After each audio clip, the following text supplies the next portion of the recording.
So from a research perspective, working on low energy, next generation ceramic processing technologies has a real win from an energy perspective.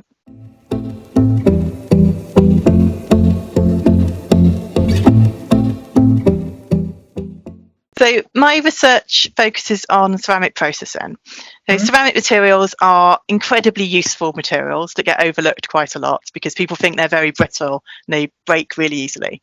But actually we all use ceramics all the time, not only mugs and plates and all those sort of common everyday objects, but ceramics are in all of our light fittings, they're in all of our plug sockets. They are materials that can withstand very high temperatures and don't conduct electricity. And metals and polymers don't do that. You can't substitute in for ceramics. If you need a ceramic, you always need it.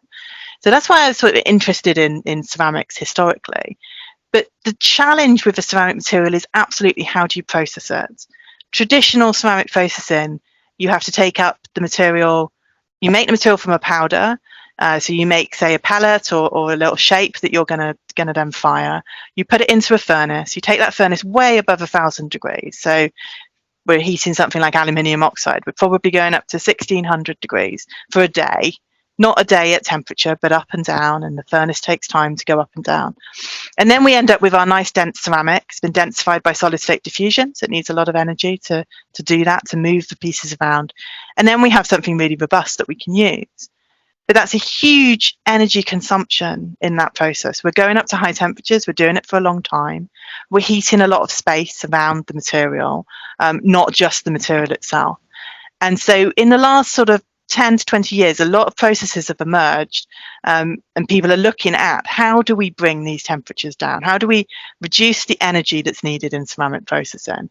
Because if we don't, we can't, the ceramics industry can't hit their emissions targets. The cost is going to continue to be absolutely huge, and ceramics won't be able to be used. So within my group, I sort of think of us as tackling two main challenges. And the first one is around energy use in the ceramic industry, energy use in making ceramic parts. Because we know 90% of the energy in the lifetime of a ceramic is used in manufacturing it. So there's a big win there. If you can reduce the temperature, the energy, the time, there's a big win.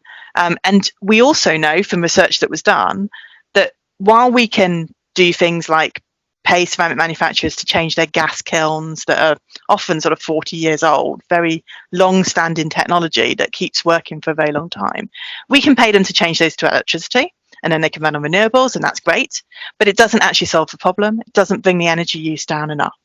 So from a research perspective, working on low energy, next generation ceramic processing technologies has a real win from an energy perspective.